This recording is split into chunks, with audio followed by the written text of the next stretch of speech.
Well, again, thank you so much, Sage, for being here tonight. Shelly Zalas, how amazing was she? She is a woman on fire. Amazing. And folks, we have so many more powerhouse speakers here for you tonight. If you guys didn't know, Real Leaders actually ranks the top 50 keynote speakers here in the world. As you heard earlier, Tony Robbins has been #1 on the list over the past 4 years. It's featured people like Gary Vaynerchuk, and it's just an absolutely honor, again, to recognize all these leaders and get to know some of these speakers over the years. And this next gentleman we're about to invite here on stage was one of those speakers. I think it was maybe 2020 or 2021 maybe. We had Ben on the list there for the first time. And Ben is man, he's just, an amazing human being, but an overall performance coach, mindset, and I'll never forget, he has this Burn podcast that he does. And we had Ben on the show, and it couldn't have been a better advertisement because I was in Catalina that weekend, and I didn't have any sunscreen on. And so his podcast is called The Burn, and so I showed up with a red suit on, and my face was absolutely blistering. And it was the Burn podcast the entire day. It was actually so funny. I decided to send Ben a bottle of sunscreen with my burnt face on it right after that. True story, folks, true story. Ben gets to the burn. He gets to the burn of what really fires you up. And after listening to him, folks, you're going to want to run through a wall. But please, stay in your seats. Stay in your seats. So it's with my distinct honor, pleasure. It is a gift, again, to introduce my friend, my pal, top 50 keynote speaker, Mr. Ben Newman. Ben.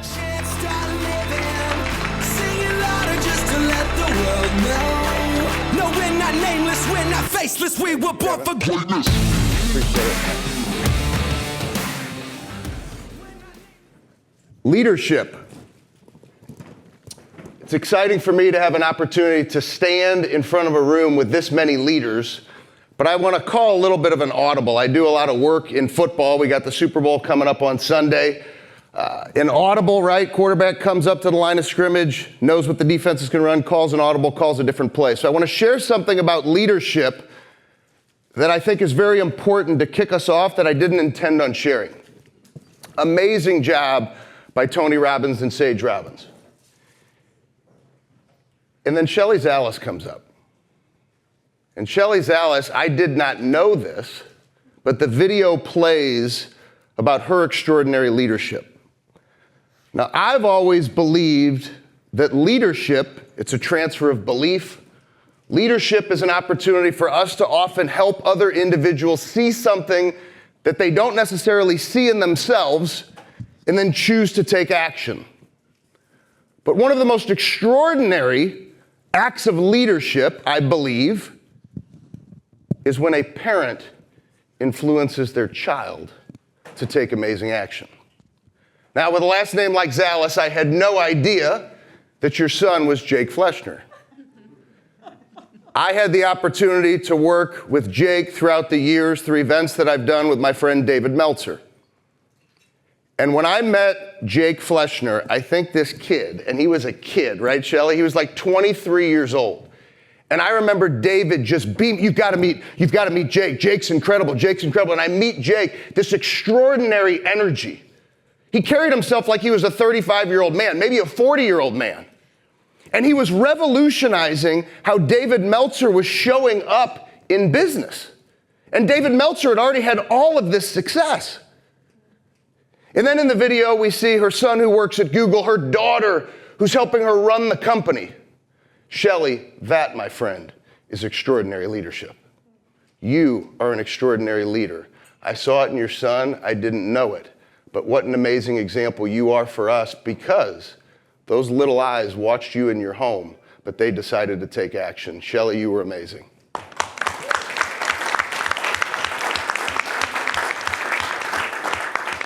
How do people show up with what they see in their home? Kevin. What did his mom just announce today? He'll be the future CEO. Now, I can attest since 2019, since we've known each other, and I do still, at our pool at home, if you ever come over for a swim, I do still have the very special suntan lotion that you sent me. But Julie, what an extraordinary act of leadership for you to cast a vision that your son could grab onto and then choose when you decide to pass it over to him as CEO. So Julie and Kevin, the entire Real Leaders family, thank you for putting together this amazing group of individuals that are in this room, the 31 speakers that we'll have an opportunity to spend time with, but the leadership that you all exude in what you do every single day. So thank you very much.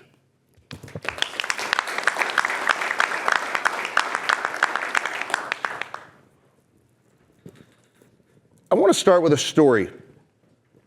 Before I start with this particular story, I want to ask you to think about a leader that's maybe influenced you in your life.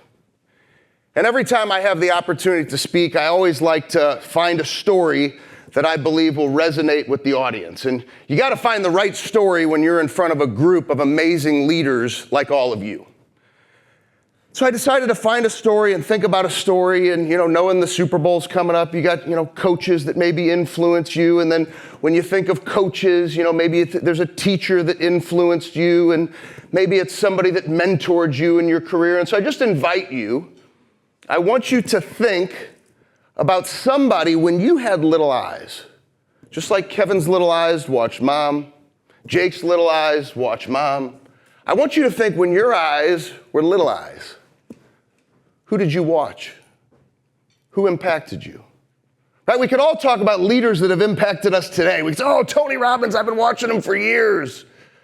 But I want to know, who did your little eyes watch, maybe in your home? Your little eyes, who did they watch in that classroom?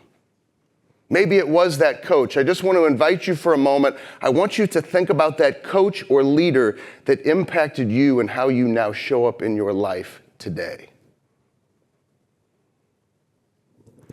And I invite you to see that person. See the color of their hair, the color of their eyes, the shine of their smile, their energy when they walk into a room. Share a story. 1983. There was a single mother named Janet. She had 2 boys. Janet was a teacher, maybe like the teacher that you just thought about. Janet was one of those teachers, she would walk into a room. She had long brown hair, big brown eyes, a pearly white smile, and energy that went for days. Her students absolutely loved her, and her children adored her. In 1983, this single mother, this teacher, this lover of life, was diagnosed with a rare muscle disease called amyloidosis. Many people have never heard of the disease amyloidosis. Each and every single one of you, in your muscles, you have amyloids. If you were to have an excess of amyloids, you would have a disease called amyloidosis. The amyloids would slowly eat away at your muscle. Your heart, of course, is a muscle. And eventually the amyloids will take your life. In 1983, when Janet was diagnosed with this rare muscle disease, there were 2 hospitals in the United States treating the disease: the Mayo Clinic in Minnesota and the Boston Medical Center. For some reason, her team of doctors in St. Louis chose that Janet would go to Boston to receive her treatment. She was told she would meet a woman by the name of Dr. Martha Skinner. Dr. Skinner is one of the 2 foremost leading experts in the world for the treatment of amyloidosis. Janet boards a plane in St. Louis, flies to Boston, walks into the Amyloidosis Research Center, and you can imagine, most people having never heard of the disease, there's no money being spent on amyloidosis research.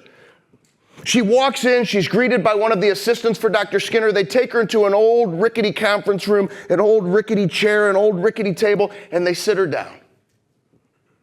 And a handful of minutes later, Dr. Skinner walks into that room and sits right across from Janet. And she looks Janet dead square in those big brown eyes. And she says, Janet, you're only the 2nd woman under 40 years old I've ever even seen or heard of having the disease amyloidosis. You have 2 to 4 years to live. how would you respond? How we respond to challenge and adversity determines the story that we write. Janet decided to take out an old blue Mead notebook, maybe like you used to have in school, maybe yours was another color. And she decided to take out a pen with this notebook and unleash her positive mental attitude on the world, where she would write things such as beat the statistics, beat the odds, live with a disease that is chronic and fatal, believe in yourself, combat anything, purpose in life. Janet would go back and forth from the Boston Medical Center to St. Louis, Boston Medical Center to St. Louis, back and forth, back and forth. They were fighting to find a treatment for the disease, a cure. Yet the amyloids were continuing to eat away at her muscles. Janet's youngest son remembers when 24-hour nursing care came into their home. Goes all the way to the back of their house. And Janet used to have this little TV room, and behind the TV room she had her bedroom. And her youngest son remembers when 24-hour nursing care removed all of the belongings from her TV room and turned it into the makings of a 24-hour nursing center in their home. Janet, as the leader of those two boys, every night without fail would stand outside of what was once a TV room, now a hospital, and she would look at the long hallway with an IV stand in tow. And sometimes it took one nurse and sometimes it took two, and Janet would put one foot in front of the other, one foot in front of the other, one foot in front of the other, one foot in front of the other. Just like when you lead sometimes, just like the lesson that Shelley shared with us, that Tony shared with her 30 years ago on that airplane. It's not one giant step. Oftentimes it's just that next step and that next step. And Janet would get to the head of that dining room table and she would pan over to the right and she would look at her oldest son, Drew, and say, "Drew, how was your day at school?" And then she would pan over to the left. And my mother would look me dead square in the eyes and say, "Honey, how was your day at school?" Did you notice I got the honey because I was the younger son? I got to get to try to have a smile on your face because this is probably not what you expected. I bring emotion, Shelley, because it's real. I'm an emotional guy. I cry when I watch Extreme Home Makeovers. Now you guys know why. Because what I had to see with these two little eyes before I turned 8 years old, I would never wish upon anybody. But what my mother taught me, every time she would take just one more step to make it to that dining room table, is that we all have a choice to fight in life. My mother taught me what it means to have conviction. My mother taught me what it means to have passion. My mother taught me what it means to fight for what you believe in your life. Let me take a pause. I realize the vein just popped out of my neck for the first time. I'm not yelling at anybody. That's called passion, okay? I promise you, I've worked in college football. I've won national championships. I've worked with champions from the last 6 Super Bowl championship teams. I got players on the Chiefs and the Eagles, so I'm good to go on Sunday. Either way, we're going to win.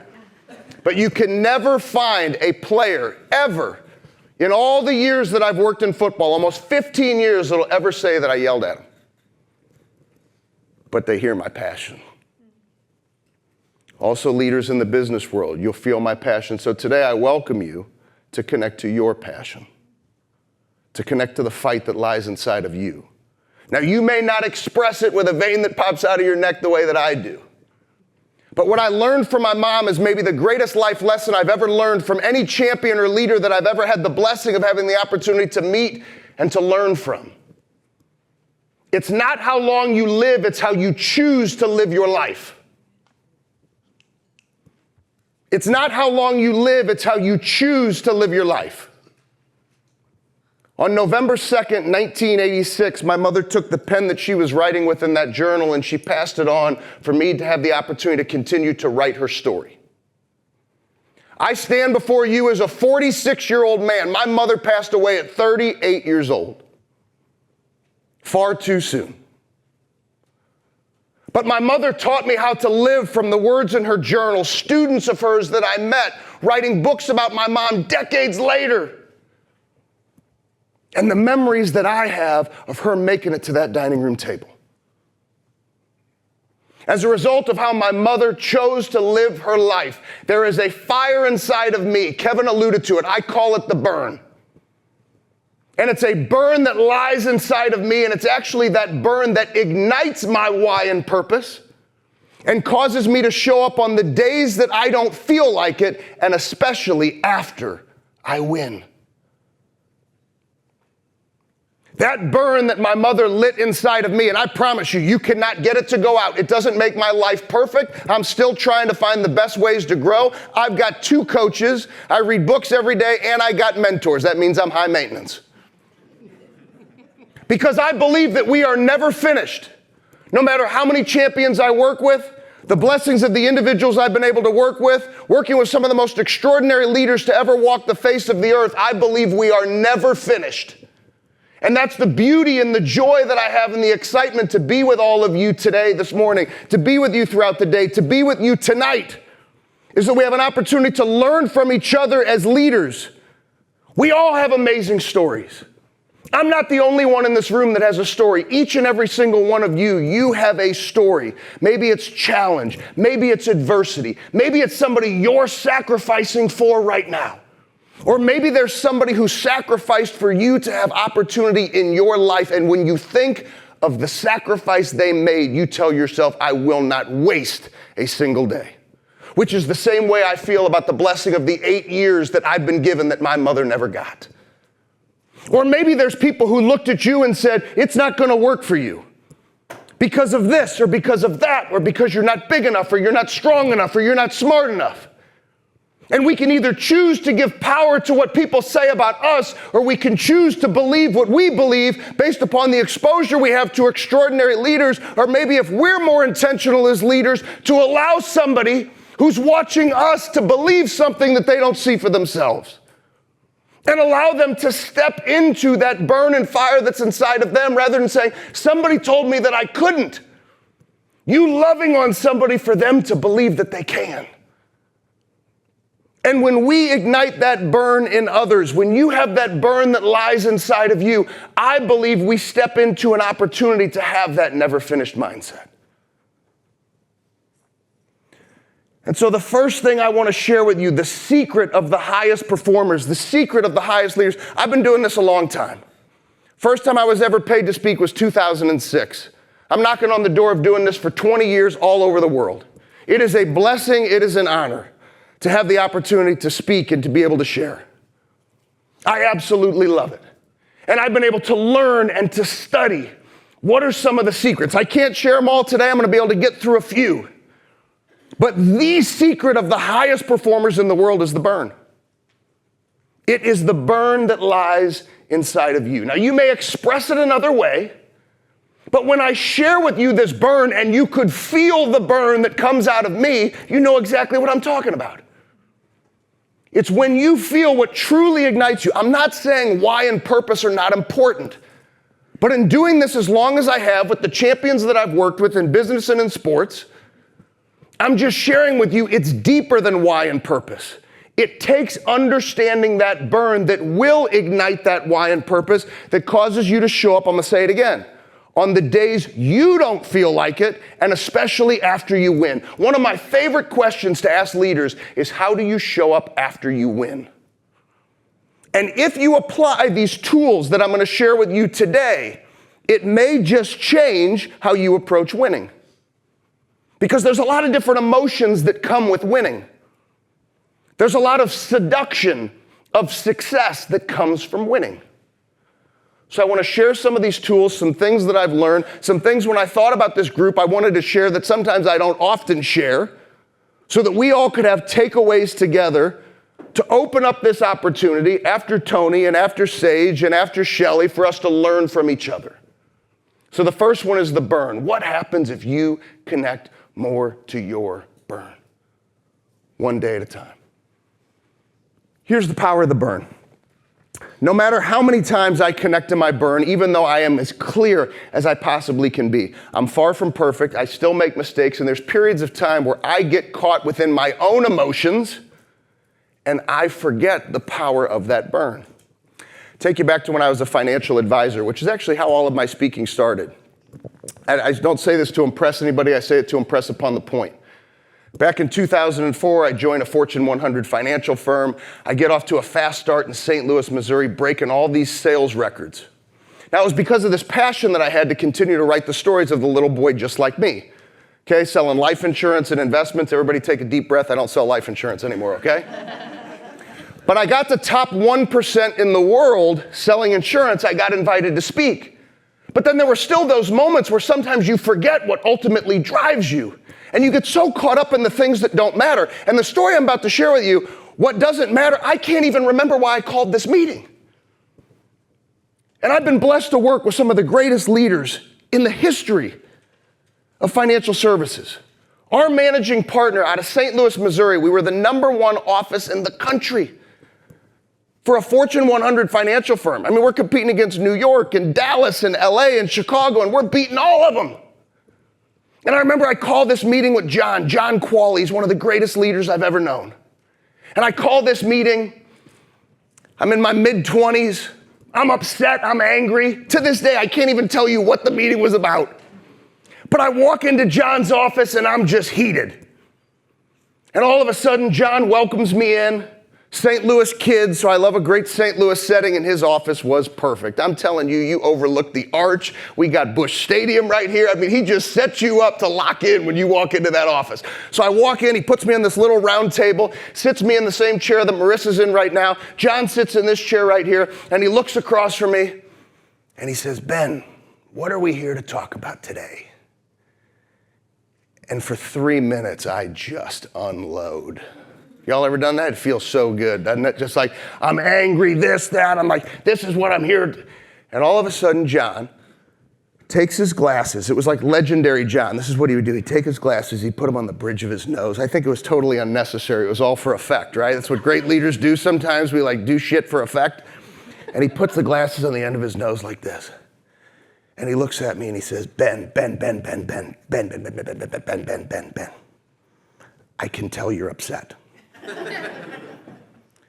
But I got a question for you. What would your mom want you to do right now? And he put his glasses back on his face. And he tilted back in his chair. He had this chair that like tilted back to 90 degrees. It was bizarre.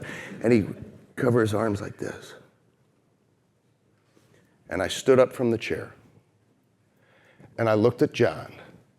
And I said, "John, I'm going to dial the telephone." The meeting lasted 3 minutes. He got 57 minutes of his life back. And I went back to work to focus on what I knew I needed to do to not feel the way I was feeling. So I share that story for a couple of reasons. Number one, the very first reason is that we as leaders, I think you have to go back to those periods of time when you weren't doing so great. You know, sometimes as leaders, we want to paint this amazing picture. Look how great I am. Look at what I've done. Don't you see all the championships? Don't you see this? Don't you know that I've worked with Microsoft and Google and I've traveled the world? Don't you see? And we forget that the greatest opportunities to teach is from the strength we've gained through our pain. So I love sharing stories like that. That's number one. But number two, I learned a very valuable lesson from John that day. See, I have this nature to go back to find my edge in the details of what I've experienced in my life, and then go and try to apply the research to say, what was John doing in that setting? And I ended up finding a man by the name of Max Weber, spelled Weber, W-E-B-E-R. He's one of the fathers of sociology. And in my research of Weber over 15 years ago, I studied the difference of power versus authority. And power is when you force or coerce somebody to do your will. And authority is when you inspire or empower somebody to choose the behavior you know they should choose in order to move forward. What did John do? He empowered me because he knew what? My burn. Question number one I have for you. And I am not here. I'm not one of those speakers. I'm not a speaker, actually. I'm a coach. So I do not consider myself to be a motivational speaker, even though I get to do this all over the world. I am a coach. So I want today to feel like one-on-one coaching. So I'm going to ask you a series of questions. Please do not raise your hand. Please do not nod your head. I do not want you to engage me. I'm not here to call you out on what you are or you aren't doing. The most important thing maybe we can do through this conversation is for you to put the mirror of accountability in front of yourself and identify what you are doing that's great, continue doing it in the areas of opportunity for you to make change and choose to make the change without any of us having to know it. But you got to be honest with yourself. John knew what my burn was, didn't he? Got 57 minutes of his life back. How often when you're leading would you love to get 57 minutes of your life back? But sometimes we get caught making statements. Go dial the phone, Ben. If you go dial the phone, this will take care of this. Then it becomes confrontational. Then it becomes a fight, even though that's what I needed to do. And so I ask you, do you actually know the burn of the people that you lead? Do you actually know the deep-rooted fire of the people that you lead? Because if you don't, that's an area of opportunity for us to slow down as leaders and actually find the deep-rooted purpose of why people are willing to take the action they need to take. If you don't understand that about the people that you lead, or you're not empowering your teams that lead other people to understand that about somebody, I politely tell you, you will never understand what the highest level of performance looks like in your organization. And I can prove that, because I had the opportunity to work with one of the greatest leaders to ever walk the face of the earth, and we will talk about him. What John taught me in that day, what the research taught me, when I ask you about that burn, I'm asking you a question, giving you the opportunity to empower you to choose, hey, am I actually talking to people about their burn? What if I knew those stories? Now, here's one other thing. Do you actually know what your burn is? Are you actually connecting to it, or have you become complacent in where you are with the opportunities that you have? Or are you remembering to stay connected to that fire that causes you to show up like you once did when you were a rookie? You would probably show up and lead differently, wouldn't you? And I'm a big believer that we can only lead somebody to the level of discipline in which we live. So if you're demanding leadership from something you once did 20 years ago, there's an area of opportunity for you to choose to become disciplined again in your beliefs and your actions that made you the great leader that you are, to put a brand new fuel, whether you have it in 10 years or 20 years. And then maybe we all could emulate the opportunity. I keep using Shelley, but she's a hell of an example. Shit, she sold her company 3 times. Did everybody pay attention to that? So something tells me like that fire we felt from her, like it just keeps burning. They keep bringing her back. Hey, we're going to sell it. Hey, Shelley, we'll give you a check, but come on back. Hey, we'll give you another check. Come on back. What I learned from John that day in his office, what I learned from Weber, is something I just want to share with you as another secret of the highest performing leaders in the world. It's called questions over statements. Naturally, as a leader, I'm more inclined for that vein to pop and for me to make a statement. Do this, do this, do this, do this. But when you ask a question, the question empowers somebody to choose the behavior. All right, now you all are wondering, who's this other leader that he said he had the opportunity to work with? This specific leader at one point in time was named the number 11 leader in the world by Forbes magazine, and he was a football coach.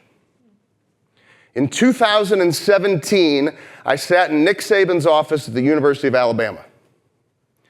And Nick Saban interviewed me, and I'm going to let you guys in on a little secret, okay? I've been able to work with a lot of leaders. I've been able to do a lot of work around the world. And nobody intimidates me except for Nick Saban. But keep that in the room. I loved my work with Coach Saban. Coach Saban interviewed me in 2017. One conversation, one interview, and I lasted 5 years. When you're a mental conditioning coach doing the type of work that I do, you don't last 5 years at Alabama. 2 national championships, and beyond any rings that we ever won, the greatest takeaways I ever had are the relationships that I have with those young men. I had relationships like that at North Dakota State with Coach Kleiman, who's now brought me with him to Kansas State. I'm 11 years with him.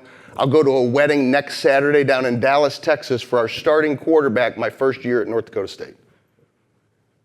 You have an opportunity to win a lot of championships in life. You can make a lot of money in your businesses, but how are your relationships with the people that you lead? That to me is the greatest measure. Now, I bring up Coach Saban to share the third thing that I want to share with all of you about great leaders. But I also want to highlight that Coach Saban believed what John Qualley believed. Coach Saban believed what I researched from Max Weber about questions over statements. If you were to have come to a practice with me at Alabama, now for any Alabama fans in the room, are you noticing them saying I worked for Nick Saban, not for Kalen DeBoer, okay? So I'm not responsible for the losing this year. Just kidding, just kidding. Roll Tide. Roll Tide. Forever love the program. Kalen will turn the thing around. Too much history, too much expectation to not do so. I think it's an anomaly of a year that just happened, but I had to at least make the joke.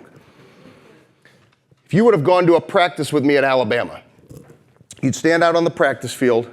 Whenever we were outdoors, Coach Saban very intentionally would always put the players in the exact same place. We'd be on the far practice field at the end of practice. He'd get all the players together. Coach Saban would always stand in the exact same place. Pick an October. We'd always be 5-0, number one team in the country. You'd be scoring 50 points a game. Nobody could touch us. And here's what Coach Saban would say. Here's what it would sound like. Keep in mind, number one in the country, nobody could touch us. Everybody's telling you you're the greatest football team. I think of the 2020 national championship team, very proud of that team because what they endured during COVID and all of those things, it was very hard and tough, maybe the greatest college football team of all time. Take that team, for example, and Coach Saban would stand and we'd get to the end of the practice and he would just say, guys, I'm sitting here watching practice. Don, all the stories and athletes you've been around, right? And Coach Saban was extraordinary. He would just look and he'd say, guys, at what point in time are you going to choose to actually show up to a practice and give it everything that you got? At what point in time are you maybe going to break down the game film and find the extra little things that might help you figure out how great you can be? And he starts asking these series of questions and you'd walk away going, okay, now that's why he's the GOAT. This man just made everybody feel like they were 0-5, cannot win a football game, and they have no idea what they're doing, and they should have never told their mom and dad they wanted to play football. He empowered them to not be complacent. When I walked through the doors of the Malmore Football Complex in Tuscaloosa, Alabama, that first time in 2017, I could feel the expectation when I walked through those doors, and I loved it. I loved what had been created there. And when I sat in that interview across from the GOAT, and he looked right at me, and he said, Ben, what are you going to talk to my players about today? And I said, Coach, I want to talk to them about standard over feelings. That's the third secret. Don't allow your feelings to dictate how you show up. We have to choose to continue to live to the standard. And I said, Coach, you already have the standard here. I'm not teaching you anything that's new, but I said, Coach, this is something I've shared with players for years in the NFL. I've shared it with leaders in corporate America. It comes down to standard over feelings. I want the players, and here's what I said. Now, I believe this was pretty good interviewing on my part. He hadn't hired me yet, right? I said, when we win 52-0 on Saturday. So I was coming with some confidence, like, you are going to hire me. So even though I was intimidated, I was walking out of there getting the job. I said, Coach, when we win 52-0 on Saturday, I want the players to want to break down film on Sunday and say, what could I have done better so that I could give more to this team? Doesn't matter if they had a microphone in their face, I'm MVP of the game. What can I do better? Standard over feelings. That one conversation kept me at Alabama for 5 years. Now, let me tell you, when I say Alabama, like I wasn't a guy who showed up to training camp to speak once a year for 30 minutes. I was there 15 to 20 times a year. The players had my cell phone. They could text or call me every day if they wanted to. There were secret sauce videos that I made for the team. So in 5 years, you're talking about 75 videos I made for the team that nobody in the world has ever seen. Because there's things that I would do in our work that were very unique to connect to the players, their passion, their fire. That was just for the team. So when I say I worked with the team, we were engaged in them attacking that standard every day. Now let me take a pause and ask you another question. Think about the period of time in your business, whether you like football or not. Although everybody gets excited for the Super Bowl, right? Whether you like the commercials or the game. I mean, this is Super Bowl week. You got to get excited for some football. I want you to think back to the period of time in your business where you said, we are performing at our highest level. You might be in the middle of it right now. It may have been first quarter last year. You said, we were on fire. I never experienced anything like this in our business, ever. Maybe it was 2020 in the midst of tremendous adversity. I want you to connect back to that period of time when you said our organization was performing at the highest possible level.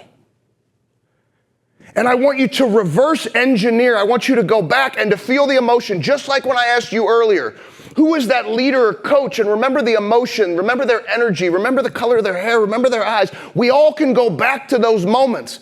And I want you to live in that moment. I want you to feel the emotion of the moment. I want you to remember what it felt like to win in that moment. And I want you to say to yourself, what were our standards then?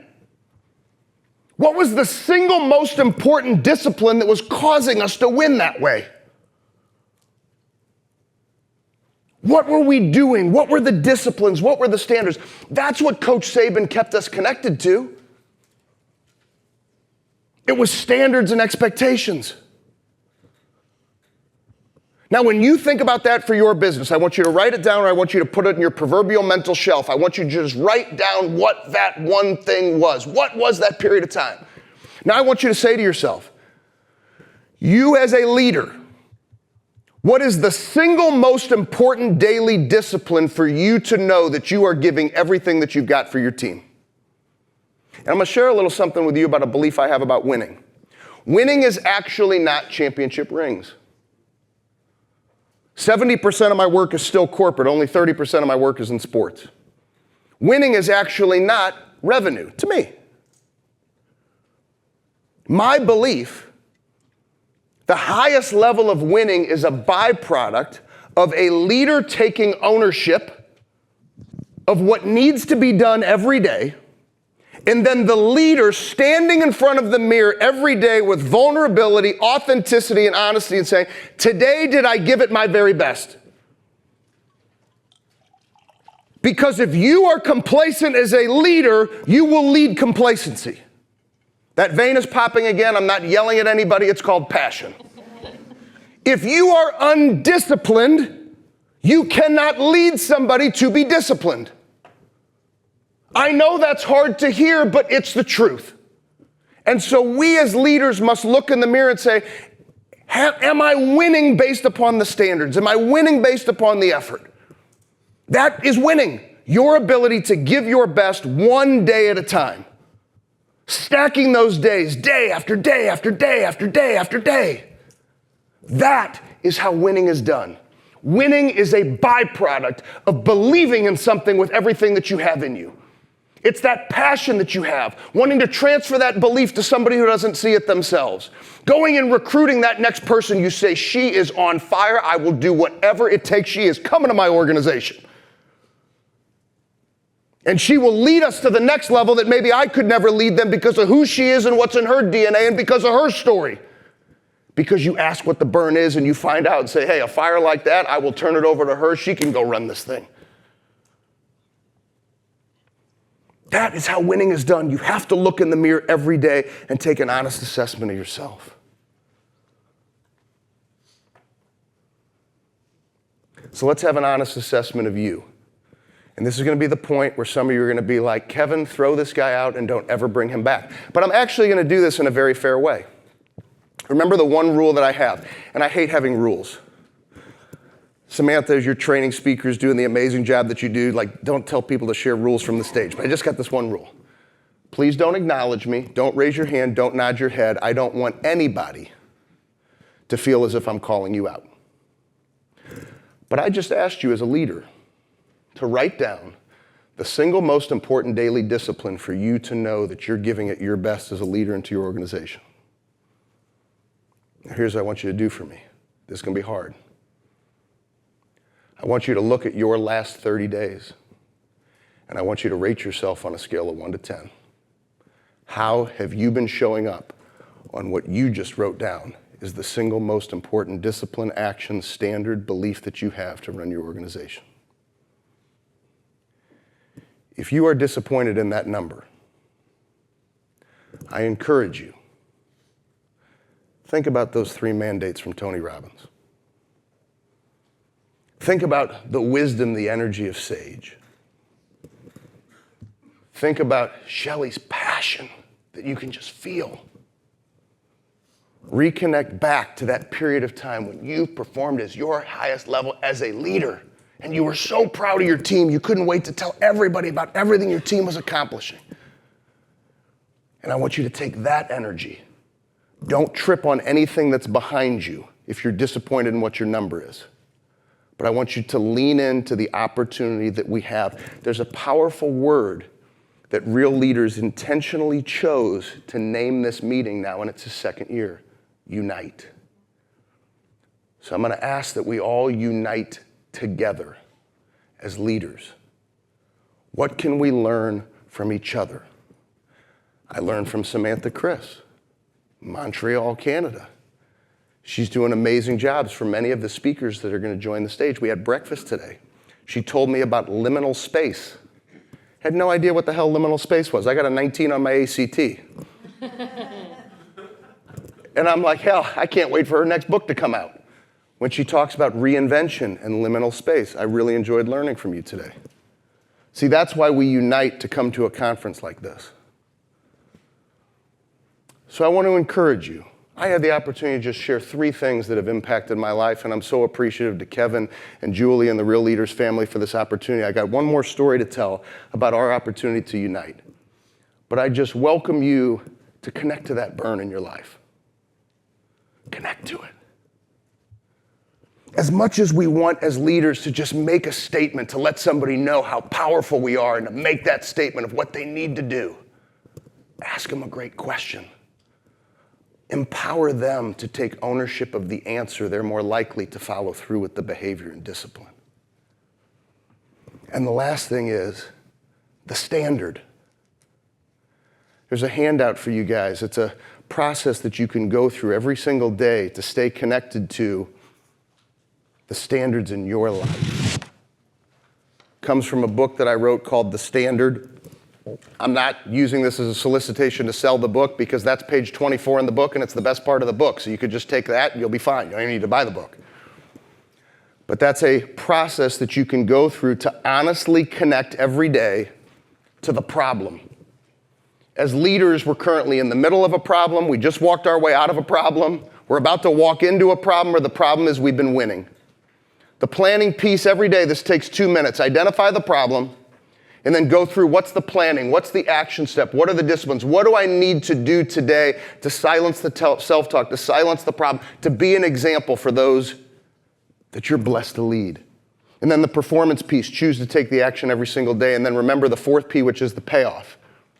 The payoff is confirmation that the process is working. For you and for the teams that you lead, when you win, do not be seduced by success. Choose to be excited about the payoff, which is just confirmation you selected the right process, and continue to repeat it over and over and over again to the standard. Last thing I'll leave you with. My mother is the greatest champion of life I've ever known. I shared her story. I shared her battle with amyloidosis. To this day, there is still no cure for amyloidosis. When my mother passed away 11 days before my 8th birthday, my father moved back into the house, drug addict, alcoholic, manic depressive, bipolar, everything under the sun. What I had to witness with these 2 eyes by 8 years old, I would never wish upon anybody. Now, I share with all of you, I'm not the only one that has a story. You have a story of pain and challenge you've been through, which probably provided your greatest strength. But I went my entire life seeking my father's approval. You see, when your mother passes away that young, all you want is love. And so I sought my father's approval no matter how much verbal abuse I would receive. And I'm telling you, I wish there were times he would have just punched me in the face because the bruises would have gone away. But the verbal abuse I endured has carried with me almost my whole life, still shows up every now and again. But I was blessed to have an amazing conversation with a therapist just a couple of years ago. And after my father died, I go to this therapist and I said, I stood at my father's deathbed. And my whole life I had sought as a grown man my father's approval. Decades I went. Decades. All I wanted to hear was my father say that I made him proud. The day before he died, I'm feeding him breakfast, all the verbal abuse. And I'm feeding him breakfast, oatmeal, eggs, sip of coffee. Finally, he looks up at me. My whole life. I don't know about you, but sometimes we go and try to seek the wrong truth. And we don't see it. You see that you're chasing the wrong thing. And I sought his approval my whole life, and my father, in between bites of oatmeal and eggs, he looks up at me and he says, Ben, I'm very proud of you. And I walked out of his hospital room that day, and Don, I didn't feel a thing. I went my whole life seeking the wrong truth. The truth was I probably should have leaned into the burn with my mom even more, even though it was brighter than hell. And I said to this therapist, I said, why did I seek his approval? Like all this pain. Just like that number of wherever you landed, I said, don't trip on anything that's behind you. She encouraged me. She says, I want to teach you a lesson. She says, I want you to picture gates. I invite you to do this with me as we unite together to take on the rest of what we're going to learn together in this opportunity here in beautiful La Jolla before I go back to the Midwest where it's colder than hell. And she says, I want you to picture gates. I want you to picture these gates. And so I pictured these big wrought iron gates, 30-foot high gates. There's stones on each side, these big gates. They're actually in St. Louis at the Wash U track where they had the Olympics in 1904. They're big, they're beautiful. Those are the gates that I picture. And I picture, she says, picture opening up these gates. And she says, Ben, I want you to picture yourself stepping through those gates. And you, every day, have the power to choose to bring with you who you want to through those gates. And you have the power to choose to leave behind whoever you want. They don't have to come with you. And I'm just welcoming you, whether we ever find the real reasoning or not, to leave your Father's approval outside of those gates. And you bring those people who love you, support you, the people you want on your team, and you step through those gates every single day and you lock that son of a gun down and you go to work. I encourage each and every single one of you, whatever holds you back as a leader, let's open up these gates. Choose to leave it behind. I admire you choosing to be in this room, which means you believe what I believe as a leader is we're never finished. Because if you thought you were done and you were seduced by your success, you'd still be sitting in your office at home. So let's walk through these gates. Let's learn from each other. Let's lock those gates down. Now we go. Thank you so much for having me. Ben Newman, everybody.